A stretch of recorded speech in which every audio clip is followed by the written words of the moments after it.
याद रखें आप लोग। नमस्कार।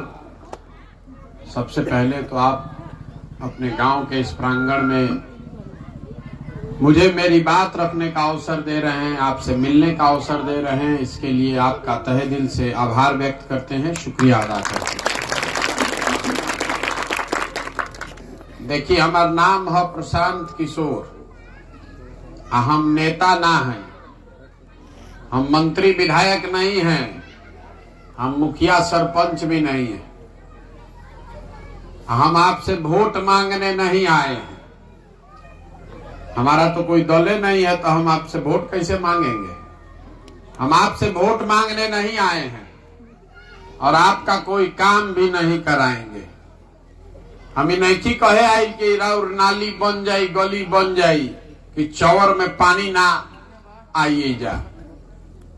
हम ये कहने के लिए नहीं घूम रहे।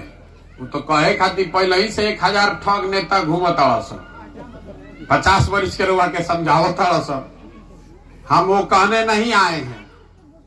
हमने संकल्प लिया है कि पूरे बिहार में गांव, शहर, कस्बा, देहात पैदल चल के जाएंगे। 150 आदमी संगे हम पैदल चलतानी। सुबह से चले शुरू करीला, और जहां सांझ होई, रात होई, ओजा रुकल जाई, और फिर काल से ओजा से चलल जाई। 135 दिन से चल रहल बानी। चंपारण से चलल बानी, 1500 किलोमीटर चल चुकनी। अभी पूरा बिहार करे में 5000 किलोमीटर चले पड़ी पैदल। 1.5 बरिस लागी। आदमी पूछत हन, ये भाई वोट मांगत नहीं खन, हमनी के कुछ काम करत नहीं खन, तो पैदल काहे चलता। हमरा पैदल चले से राउर गरीबी तो ना दूर होई। हमरा पैदल चले से एजा भ्रष्टाचार ना खत्म होई। हमरा पैदल चले से राउर लइकन के पढ़े के व्यवस्था ना होई, रोजगार ना मिली। तो हम पैदल काहे चलत है। पैदल इसलिए चल रहे हैं कि जिस राज्य में हम लोग रहते हैं, बिहार में, आज से 40-50 साल पहले भी देश का सबसे गरीब और पिछड़ा राज्य था। और लड़का जो रहे अब वो जवान हो गई। जवान आदमी बूढ़ हो गई, कितना आदमी के तो जिंदगी खत्म हो गई।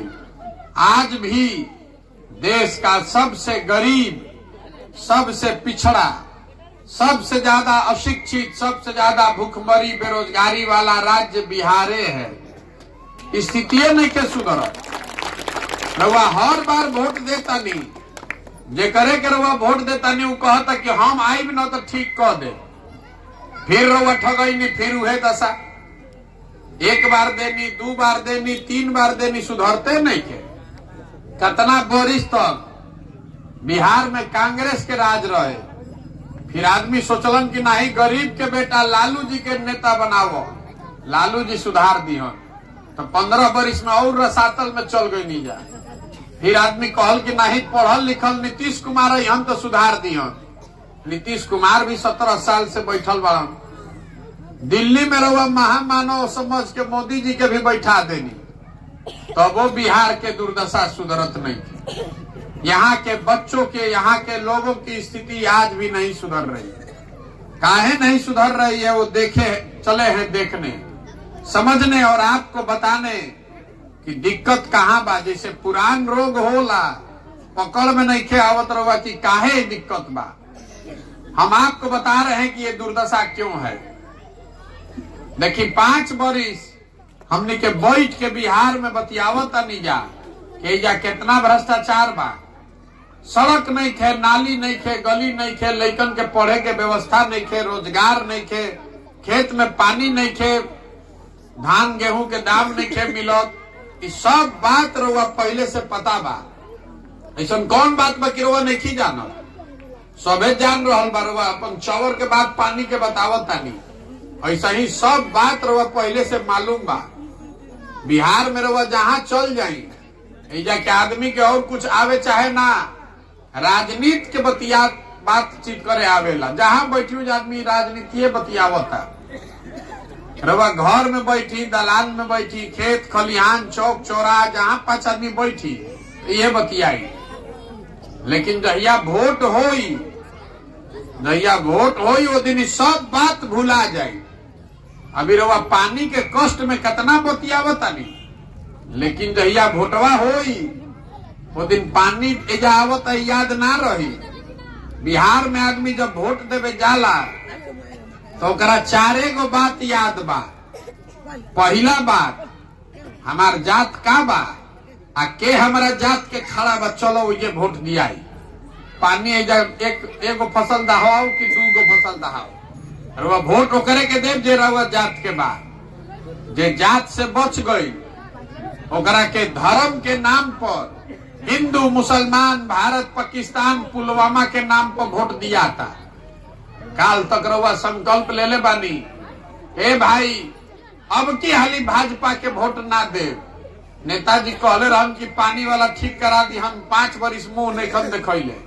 रवा संकल्प ले ले बानी, लेकिन जहिया वोट भई तो सबे कहल के अरे बाप रे है तू पानी में अटकल बड़ा, ऊपर देखा, ऊपर मोदी जी के देखा, पाकिस्तान के देखा, पुलवामा हो गई तो पानी के चक्कर में बड़ा, जल्दी चला भाजपा के वोट दो। सबे जाके भाजपा के दे दिलस। जे दोनों से बच गई तो कहता कि भैया कतनो हमनी के दिक्कत में बानी जाना, और लालू जी के जो अपराध वाला राज रहे वो ना चाही, बड़ा दिक्कत रहे भाई। दिने में गोली मारत रहन आदमी, अपहरण होत रहे, 4 बजे आदमी सरे छोड़ के भागत रहे। तो आदमी कहता कि चाहे जीही या चाहे मरी, और लालू जी के राज वापस ना आवे के चाहिए।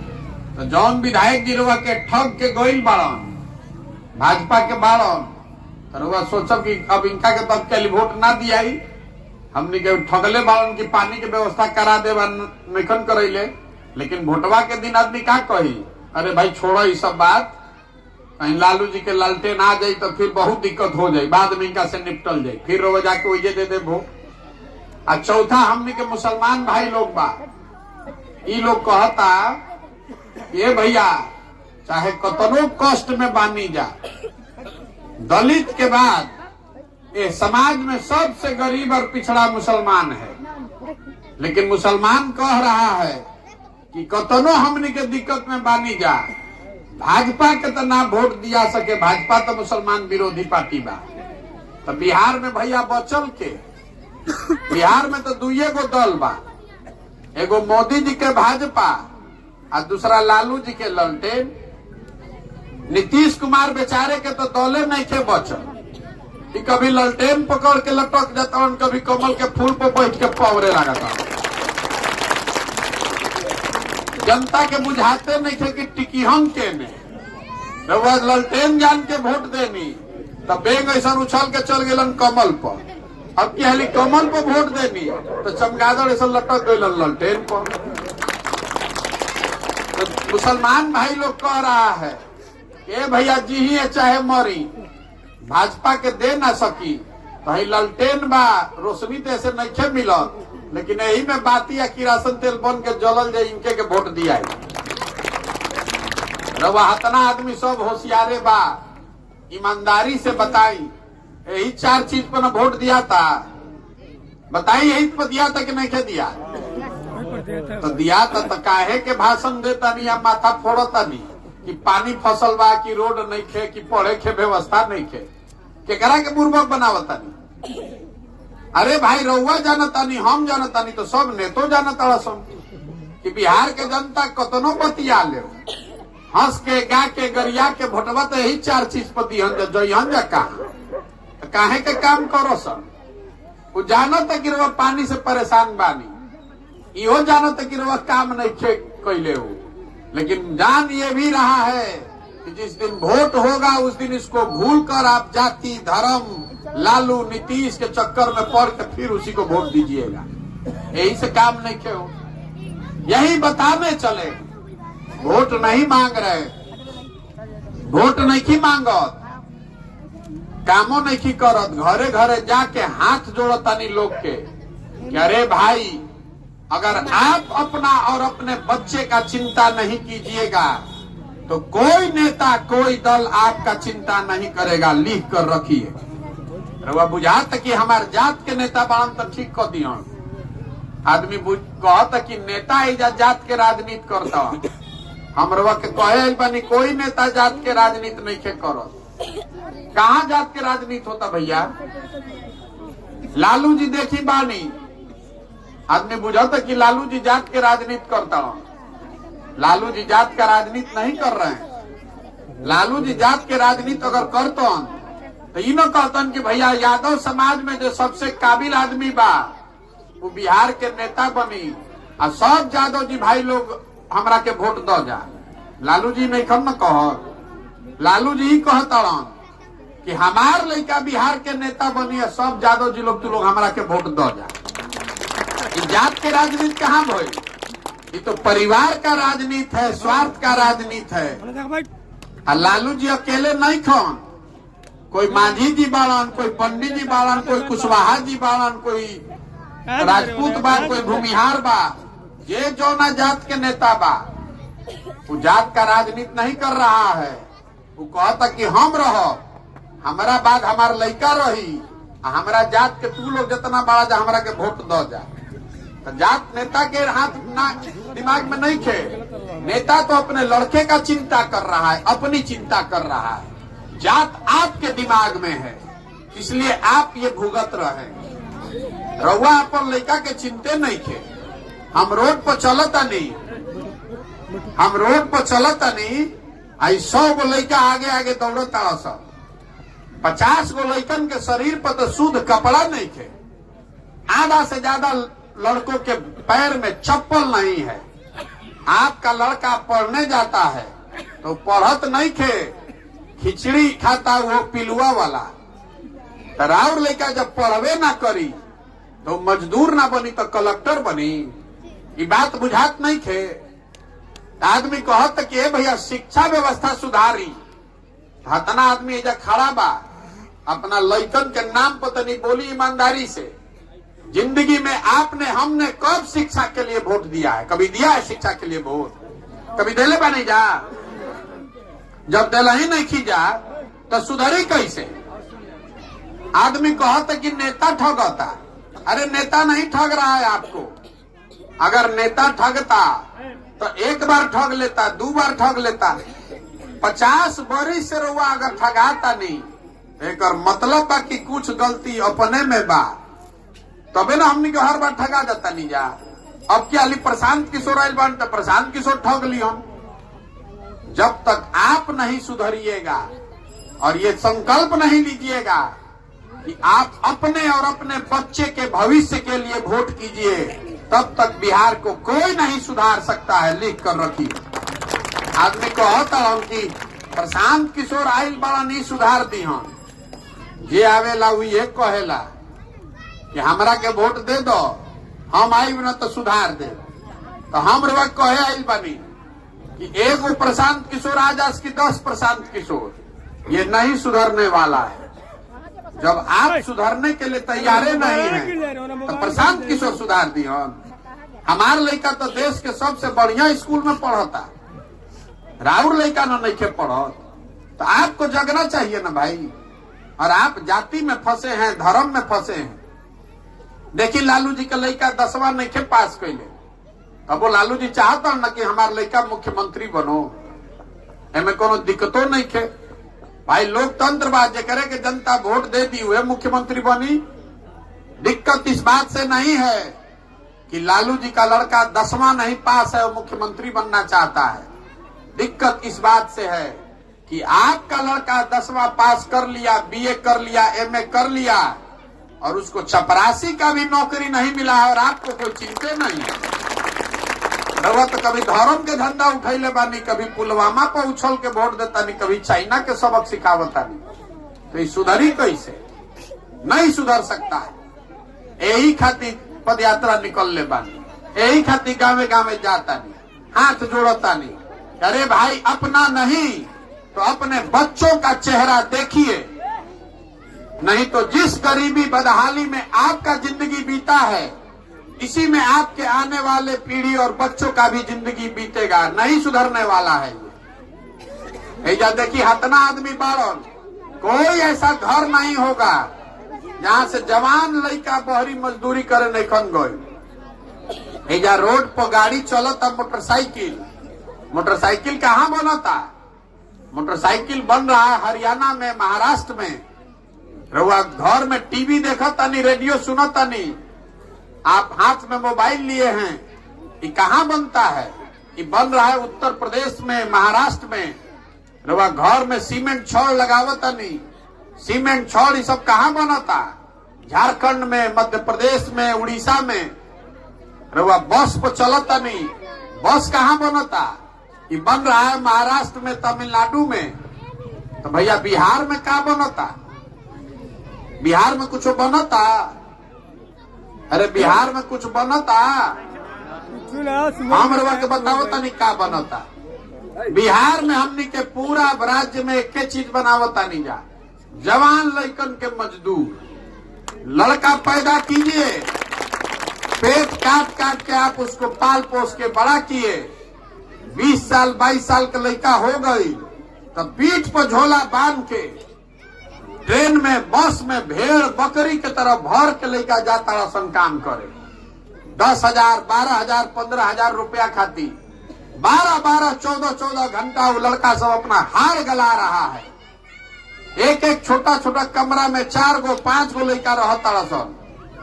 पूरा जिंदगी जब तक जवानी बा ओकरा बहरिए काम करे के बाद, साल में एक बार घरे आवता कोई ईद में, छठ में, तो 10 दिन रउआ मुंह देखे के मिलता। उजा कोई बीमार पड़ जाओ तो रउआ मुंह एजा छटपटा के रह दे, उजा देखे के मुंह ना मिली। लेकिन रउआ से पूछता नहीं वोट काहे देनी है? आदमी कहता अरे भैया सब गौवा में देते रहे तो हमू दे देनी।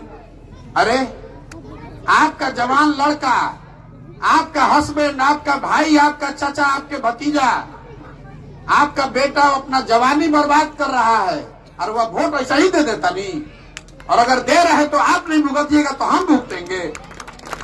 क्यों नहीं जाग रहे हैं भाई? क्या नहीं की जागो? कोरोना में रउआ देखनी हजारों के संख्या में लड़का मारल अलन से पूरा देश से।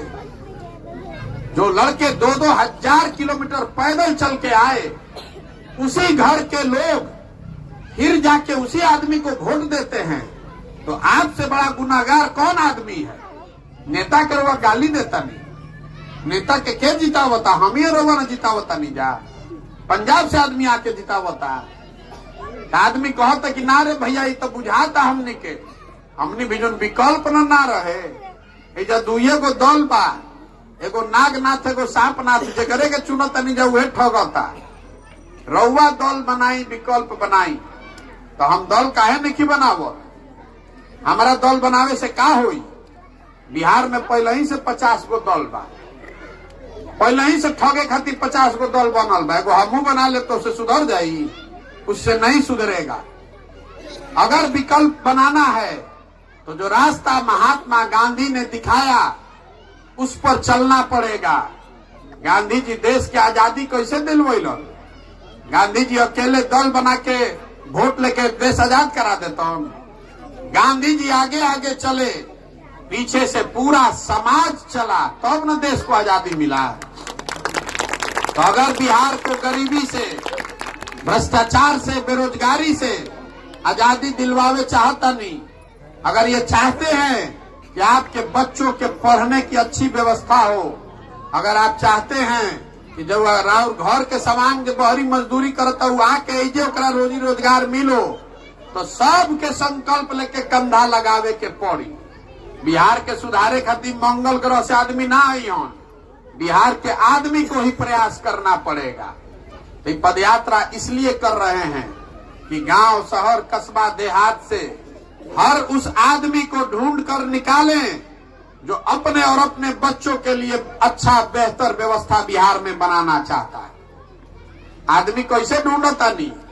जैसे रवा दही से मथ के मक्खन निकालीला, उसी तरह हम समाज को मथ कर वो आदमी निकालने निकले हैं जो यहाँ बिहार में नई व्यवस्था बनाना चाहता है, ताकि हर आदमी अपना कंधा लगाए कि ना भैया जात पात से ऊपर उठ के 5 किलो अनाज पर नहीं, नाली गली पर नहीं, वोट हम लोग अपने बच्चों के भविष्य के लिए देंगे, तब बिहार सुधरेगा। अब रउआ बताई कि प्रयास होके के चाहिए कि ना होके के चाहिए? प्रयास होके के चाहिए कि ना होके के चाहिए? होके के चाहिए। तब एगो वोट करवाई, रउआ बताई भाई। देखिए 3 गो कैमरा लागल बा, आपसे सवाल पूछेंगे, उसका आपको जवाब देना है। हाथ उठाकर जिसको हाँ बोलना है वो हाँ बोलेगा, जिसको ना बोलना है वो ना बोलेगा। हमें रिकॉर्ड होके के चाहिए, हर गांव में कराते हैं। सवाल सुनिए, पिछले 30-40 सालों में आपने हमने जिसको भी वोट दिया है, सबने हमको, आपको, आपके बच्चों को ठगा है। किसी ने बिहार की और बिहार के बच्चों की चिंता नहीं की। अब समय आ गया है कि बिहार की जनता, आप और हम सब लोग मिलके अपने बच्चों के भविष्य के लिए गांधी जी के बताए हुए रास्ते पर चले और बिहार में जनता का विकल्प बनाएं, अपना विकल्प बनाएं। आपसे सवाल पूछ रहे हैं कि सब के हमने के मिलके जनता को मिलकर अपना विकल्प बनाना चाहिए कि नहीं बनाना चाहिए? सबके हाथ उठे के चाहिए। फिर से हाथ नीचे करे, ऐसे ना हुई। हाथ नहीं के उठा तो बिहार सुधर जाई। फिर से पूछ रहे हैं, एक बार हाथ उठाकर बोलिएगा। जिसको हाँ बोलना है हाँ, और जिसको ना बोलना है वो ना बोलेगा। बिहार की जनता को मिलकर अपना विकल्प बनाना चाहिए कि नहीं बनाना चाहिए? चाहिए ना भाई। और वह ध्वनि मत से पूरा गांव से कहता नहीं कि ना भैया नया विकल्प बने के चाहिए। तो फिर आदमी पूछता, ये भैया विकल्प बन जाये तो चुनाव कैसे जीतल जाये? हमनी के गरीब आदमी, हमनी के ना संगठन बा, ना पैसा बा, ना जुगाड़ बा। इतना बड़ा बड़ा दल और नेता से हमनी के कैसे जीतल जाये? तो वो भी बताने चले। देखिए लोकतंत्र में जनता जो है, आप हनुमान हैं। जैसे हनुमान जी अपन शक्ति भुला जात रहन, वैसे ही रहुआ अपन शक्ति भुला गइल बानी। जब तक आप बटन नहीं दबाइएगा तब तक कोई राजा नहीं बन सकता है। आप में वो ताकत है, जिसका बटन दबाइएगा वही राजा बनेगा। एक बार जनता जग जाए, एक बार रउआ संकल्प ले ली तो जन बल के आगे कोई बल नहीं है। सब नेता धन बल बाहुबल ऐसे नीचे आ जाए। आज हमरा के जाना था, ओकरा मालूम बा कि प्रशांत किशोर के और कुछ आवे चाहे ना, चुनाव लड़ावे आवेला। पिछला 10 साल में जिस नेता का, जिस दल का हमने हाथ पकड़ा है, वो चुनावे नहीं हारा है। चुनाव में जेकर गाड़ी फंसेला तो हमरा से सलाह लेवे खातिर आदमी 2-4 लाख ना, 2-4 करोड़ ना, सैकड़ों करोड़ रुपया हमको देता है। तो अब की हाली संकल्प ले ले बानी, अब की हाली संकल्प ले ले बानी कि कोई नेता नहीं, कोई दल नहीं, आपका बिहार की जनता का हाथ पकड़े। कोई पैसा नहीं ले रहे हैं, आपका हाथ पकड़े हैं। जिसको भी समाज अपने बीच से चुनकर निकालेगा, चाहे गरीब हो, अमीर हो, अगड़ा हो, पिछड़ा हो, महिला हो, पुरुष हो, हिंदू हो, मुसलमान हो, जेकरा के सब मिल के निकाली, ओकरे पीछे जन सुराज के पूरा ताकत, शक्ति, पैसा, बुद्धि सब लगावल जाए और आपके समर्थन और आशीर्वाद से उसको जिता कर लाएंगे। तब न बनी जनता के सरकार। एकर नाम का बा? जन सुराज। जन मतलब जनता और सुराज मतलब सुंदर राज। नीतीश का राज नहीं, मोदी का राज नहीं, प्रशांत किशोर का राज नहीं, लालू का राज नहीं, आपका जनता का राज होगा, तभी बिहार को सुधारा जा सकता है। बिहार कब सुधरी? जब हजारों अच्छे लोगों को आपके बीच से निकाल के वार्ड सदस्य में जिताया जाए। बिहार तब सुधरी जब मुखिया, सरपंच, पंचायत समिति में अच्छा आदमी जीती हो, जब सैकड़ों अच्छे लोग विधायक जीत कर जाएंगे। खाली मुख्यमंत्री बदलने से बिहार नहीं सुधरने वाला है। पूरा व्यवस्था में घून लाग गई, नीचे से लेकर ऊपर तक सब लुटिए रहा है। एक आदमी को बदलने से नहीं होगा, सबके नीचे से ऊपर तक साफ करे पड़ी कि ना करे पड़ी? बताई करे पड़ी ना भाई? होके ना प्रयास होको ना। तो हम रवा से वोट मांगत नहीं थी, चंदा हम लिही ना, किसी का एक कप चाय भी नहीं पीते हैं। अभी बैठ के इधर चाय पियत रही, वो चाय अपना संगे लेके चलीला। चाय, खिचड़ी, टेंट, तंबू सब अपना लेकर चलते हैं। आपसे मांगने आए हैं आपका आशीर्वाद। ये कठिन काम है। 50 साल में बिहार में कोई का हिम्मत नहीं पड़ा है कि गांव गांव जाके काम करो। 5000 किलोमीटर पैदल चले के बाद घर परिवार सब छोड़ के 1.5 बरिस 2 बरिस चले पड़ी। हार मास के शरीर से ये हो नहीं सकता है। ये होगा ऊपर वाले के कृपा से और आपके आशीर्वाद से। अगर आपको लगता है कि जो काम कर रहे हैं ये ठीक है, बिहार के बच्चों के भले के लिए है, तो एक बार हाथ उठा के आशीर्वाद दी ही और आशीर्वाद होके न प्रयास।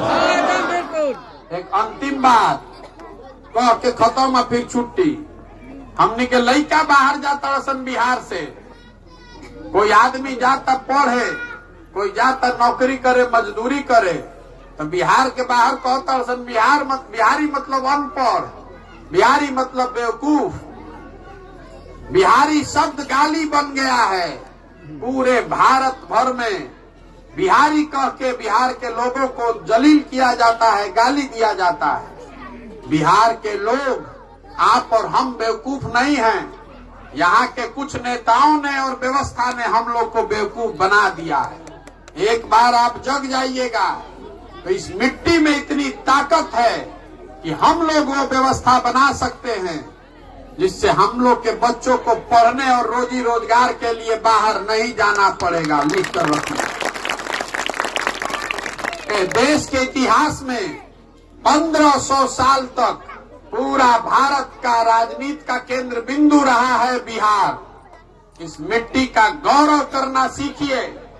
26 एमपी का राज्य है गुजरात। गुजरात का आदमी बन गया फैक्ट्री का मालिक। 40 एमपी का राज्य है बिहार। हमनी का लड़का बन गया फैक्ट्री में मजदूर। हमनी के आंखें नहीं के खुला। तो बदलना चाहिए कि नहीं बदलना चाहिए? बदलना चाहिए ना भाई। अब आदमी कहता ये भैया इतना बढ़िया बढ़िया बतियावत तारन, अपना खातिर का चाहता। बहुत आदमी के बुझाता कि हमरा इधर बिहार में सरकार बनावे के बाद। तो आप हमको नहीं जानते हैं। इतना छोटा सपना लेकर नहीं पैदा हुए हैं। हमारे बाबा बैलगाड़ी चलाते थे, मजदूर थे। बाबूजी सरकारी डॉक्टर रहा। हम इतना छोटा सपना लेकर बिहार नहीं आए हैं। अगर हमारा सरकार में जाए के रही तो नीतीश कुमार रोजे बात कर रहा मान काले जाए सरकार में शामिल हो जाये। ये सरकार बनाने का अभियान नहीं है, ये बिहार में व्यवस्था बदलने का अभियान है। ये सपना लेकर आए हैं। ये अपना जीवन का सब कुछ इसलिए दांव पर लगाए हैं कि ये सपना लेकर आए हैं कि देश का सबसे गरीब और पिछड़ा राज्य बिहार अपने जीवन काल में इसको सबसे समृद्ध और अग्रणी राज्य के तौर पर देखें। ये सपना लेकर आए हैं कि हमारे जीवन काल में ऐसा भी दिन आना चाहिए जब गुजरात, दिल्ली, तमिलनाडु, कर्नाटक, महाराष्ट्र से आदमी आकर, लड़के आकर बिहार में रोजी रोजगार करें, तब मानेंगे कि बिहार में विकास हुआ। होना चाहिए कि नहीं होना चाहिए? होना चाहिए ना भाई। तो एक बार इस मिट्टी के सम्मान में, जहाँ हम लोग के माँ बाप और पूर्वज पैदा हुए, एक नारा लगाएंगे। मैं बोलूंगा जय बिहार, आपको बोलना है जय जय बिहार। जय बिहार, जय बिहार, जय बिहार। बहुत बहुत ठंडा है। जिसको भी अच्छा लगे वो ले जाके अपने घर पर लगाए, लेकिन ले जाकर खेलिएगा नहीं, नाली गली में फेंकिएगा नहीं। गांधी जी का उस पर फोटो है, तो ले जाइए, झंडा अपने घर पर लगाइए। हम चलता नहीं 5000 किलोमीटर।